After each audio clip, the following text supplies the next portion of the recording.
Nah, di sini saya ada beberapa pembahasan. Yang pertama ada prinsip dan parameter demokrasi. Yang kedua yaitu poin tentang sejarah menegakkan demokrasi di Indonesia. Selanjutnya adalah Islam dan demokrasi, dan poin keempat adalah isu gender dalam Islam dan demokrasi.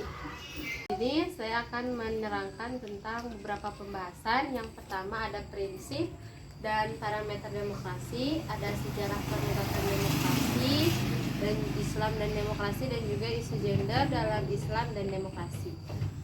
Coba saya ingin bertanya, siapa yang tahu apa itu prinsip dan parameter demokrasi? Menurut saya, prinsip demokrasi adanya suatu pembagian kekuasaan. Parameter demokrasi suatu prinsip yang dimana nantinya prinsip tersebut dituangkan dalam konsep yang praktis untuk mengukur pelaksanaan demokrasi dalam menjalankan pemerintahannya. Selanjutnya ada sejarah penegakan demokrasi Indonesia. Dalam sejarah ini ada 4 poin. Yang pertama demokrasi parlementer, yang kedua demokrasi terpimpin, yang ketiga ada demokrasi Pancasila pada era Orde Baru, dan yang keempat ada demokrasi Pancasila pada era reformasi.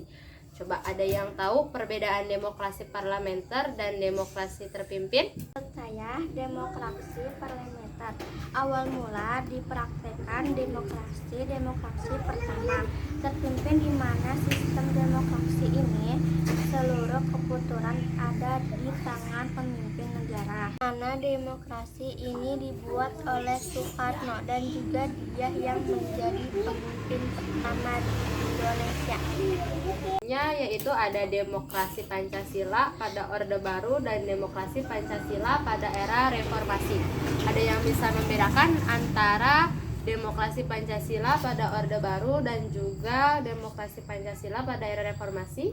Perubahan itu terletak pada perbaikan kebijakan-kebijakan yang dirasa kurang sejalan dengan konsep demokrasi. Selanjutnya ada Islam dan demokrasi. Ada yang bisa menjelaskan apa hubungannya antara Islam dan demokrasi?